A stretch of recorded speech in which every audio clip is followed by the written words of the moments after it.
Hey Scrapbook friends, I hope you guys are having a wonderful day. Today you'll learn how to make this layout using the By the Seashore collection from Creative Memories. I love all the colors, the different shades of reds and blues and aquas in this collection. I just think it's so pretty, and this layout is easy to make. Okay, let's get started. Everything I need is in this Power Simple sleeve. I'm going to start with this blue paper. I'm going to cut a strip for the top and the bottom, and I'm going to cut it at about 1.5 inches wide for each one.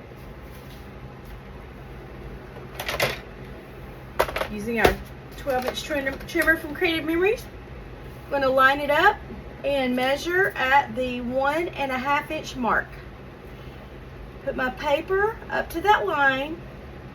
Make sure it follows the line all the way down. There's grid lines here that are great, and make sure it's straight at the top. I'm going to cut the top piece and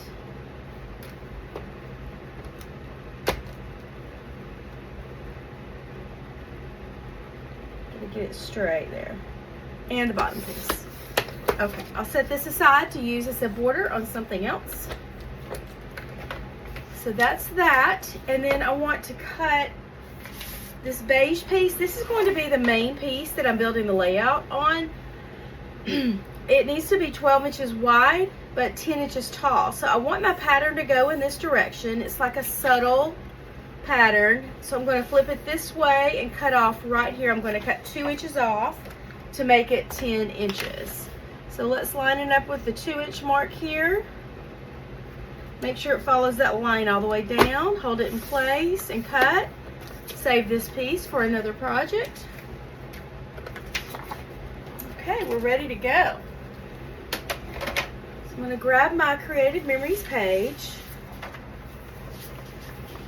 There's this.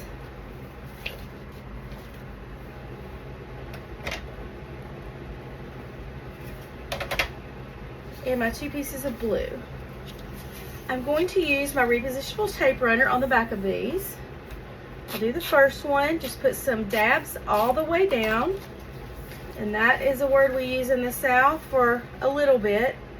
A dab is a little bit. So I'm going to line it up at the top and the side. Make sure there's no white sticking out past the top.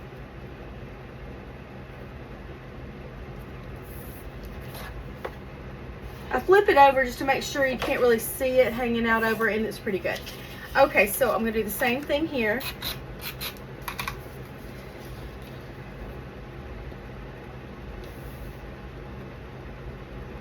I'm going to line it up at the bottom the same way I did the top to make sure there's no white sticking out past the border. And then I'm going to put some tape runner, about 4 pieces on each side, just a little dab. You don't need to run it all the way down. And then a few dabs, maybe 4 or 5 in the middle. And then I'm going to stick this down, trying to make it about even. I think I like it this way better. It doesn't really matter. I just like the darker pattern on the bottom. So I'm going to line this up, just eyeballing it to make sure it looks about the same, top and bottom, with my distance. And then press this down to make it stick. This is just a little bit. I'm going to move my blue over just a tiny bit.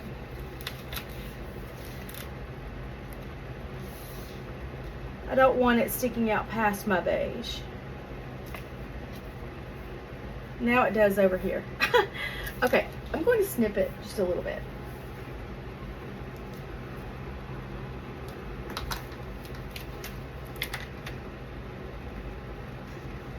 Just a tiny, tiny bit. Okay.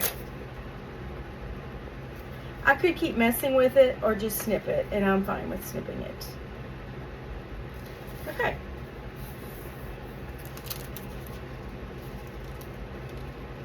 Okay, normally I don't take this long fidgeting with it. I just don't like that a little bit of it shows past the beige. Okay, I'm so happy with that now. Alrighty, now we're going to do the tabs. So these are the colors of the tabs. I use this rounded tabs punch, and I'm going to use this paper, this one, and this one. And again, it's all from by the Seashore. It's our summer 2026 collection. I'm going to punch with my tab punch. I would punch about 4, let's punch about 5 of each color. I'm not going to actually do that, but you would punch about 5 of each color. I'm going to keep that one and use this for another project. Again, do about 4 or 5 of those and 4 or 5 of this color. Now, I like to use this in the direction so that these oars are going up and down. I just think it looks better on my page that way. And then the stripe is important, the direction that I cut it. I want my stripes to go up and down because that way I can get all the colors in there. And I also want to make sure I get a little bit of red and all the other colors because it depends on where you place your punch. So I'm going to turn it upside down so I can see. So see, if I punch there, there's no red. So I want to see it and make sure I get some of all the colors, and there I do. I want at least one red stripe in there. And then I kind of punch these so they're not all the same. It's the first time that's happened with this punch. I got it stuck up in there. Okay, so let's just do that again. I'm going to turn it upside down, place it where I want it to go. And when I say I don't want it to all be exactly the same, like I might want one with some red over here just to kind of make it a little more interesting, or let's do it like this way, just where the stripes are in different positions but I still get all my colors. So now I've got a red stripe over to the right, but I still have all the colors. So these do look a little different, and that kind of makes it more interesting.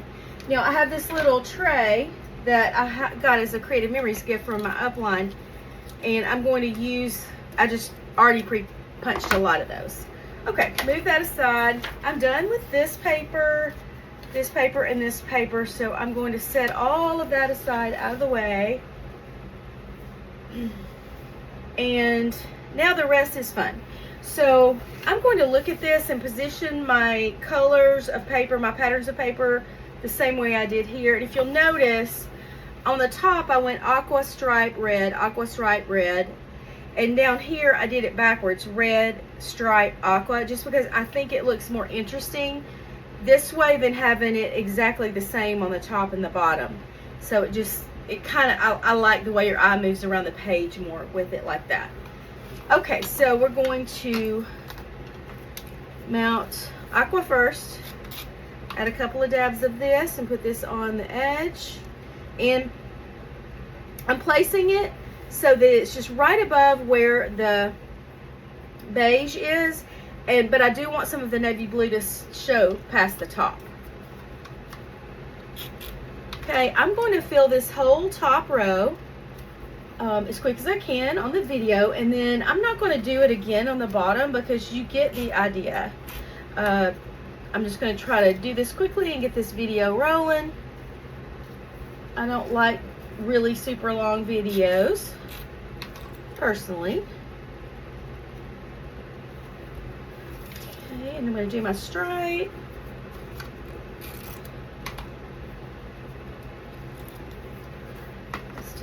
This stripe. So I like this stripe better because the red is in a different spot, so it just again makes it look more interesting. And then another red. And when I said I liked it with the oars going vertically, I think it's just because you can see the different colors of the paper better than if they were horizontal. It just looked better that way when I punched it out. And then my last one is this aqua. Now, if I did this like this, it's going to hang out over the edge a little bit. So what I'm going to do, I'm going to move this red one over a little and overlap it just a tad, but I still want to be able to tell that they're both rounded at the top so it doesn't look square. So I moved that over a little, and I think that's going to be just right for me to have this all the way to the end. And you can still tell that they're all rounded. And I need to move this down just a little bit. I noticed that I couldn't see as much blue at the top, so I want to move it down just a little bit. I think, oh, I need a little more tape runner on there. And again, I love working with the repositionable tape runner when I'm making pages because I like to be able to pick things up and move them around, but over time it settles down and becomes more permanent. I'm gonna move this down a little bit more. I'm seeing that I'm not seeing quite as much navy at the top, so I'm gonna move these down just a little. Okay, and then move it over a little. See how much I changed my mind? Okay, so I think this might need a little bit more. Now I'm going to put a sticker right here. This is a rope sticker that comes with that by the Seashore collection. And I like having it here because it's navy and it covers up the seam. I like that it's navy because it brings the navy from the top in, and just, I think it looks good. Okay guys, so that's that, and then I would do the bottom the same way, except of course I said I'm going to change the direction. I mean, not the direction, but the sequence of the patterns to do them opposite of the way they are at the top. And I'm also doing them upside down so that the curvy pieces are down. And then I would place my rope border. I would do them all the way across and then place my rope sticker there. And it would end up looking like this. I just want to show you a couple more things. I used this from the variety mat pack that goes with this collection, but I did cut it down just a little bit. I want it to be about the same size as the mat that's under it. So honestly, I'm just going to hold it over that mat and center it and draw a little pencil line there and there, and that's what I'm going to cut off. I could measure it, and I did, and it is about 1/8 of an inch, but that to me it was easier. First, this is two things in one, so I want to cut this in the middle here. Now I am going to line the center up with this left hand side dotted line. That is where your blade comes down, okay? But then so it should cut just fine right there, but I'm going to take this little clear tab here. It has a black line in it, and I'm going to run it all the way down because the black line shows exactly where it's going to cut, and then I can see it looks great, and it looks to me like it's going to cut perfectly right in between, and it did. So I love that little clear thing for intricate things like that. Okay, well, the rest is pretty easy. So this would go here. Oh, but I do, like I said, I needed to cut where my pencil lines are, so I'm going to line that up, and it's about 1/8 of an inch. Yep, you could save that for another project. I'm sure I could find something to do with that. I love to save my scraps. Now this one, my pencil line is going to be on the bottom, and it's fine because your left hand side dotted line is on the bottom too, so I just want to line it up there, and I'll save that little piece for something else. Some people might think that's crazy, but I love coming up with things to do with my scraps. Okay, so this would go up here, and I would just mount that with my repositionable tape runner. And let's move to my actual page now, because I'm just going to sort of show you where things would go. And I would go and erase that pencil line with my eraser, but I'm not worried about that now. And see, that makes it match up with the size of the mat below. Now, this is a 6" by 4" photo, so it's this one. This one, I measured it, and it was best for it to be 4 inches wide and 5 inches tall. So the way I like to do photo mats usually is to make them about 1/4 of an inch bigger than the photo. So if this photo is 6 by 4, I'm going to make my mat 6 1/4 by 4 1/4. So I'm going to take my navy paper, take my trimmer, line this up with 6 1/4.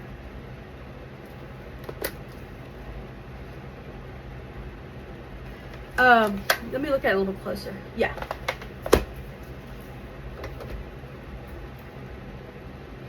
There we go. This new trimmer is so great. It has, so that was my 6-inch. Sorry, I'm talking too much. Let me line it up with the 4 1/4. It has lots of measurements up here. So I love it. I do have to look close. Sometimes I need a magnifying glass. I am at the age where I need reading glasses, and if my glasses aren't strong enough, it's a little hard to see the little ones. So you know those little book lights you can get that are like little magnifying glasses that light up when you take it out of the thing? Those are nice to have, like if you do have trouble seeing the smaller lines. So that would be how I would cut my mat. It's, again, it's 1/4 of an inch different than the photo. So that would go there. I would do the same thing here, but I would use red. Since this photo is 4 by 5, I would cut my mat 4 1/4 by 5 1/4, and then I would put this here, and my page is done. Thank y'all for watching my video, and I hope you have a great day.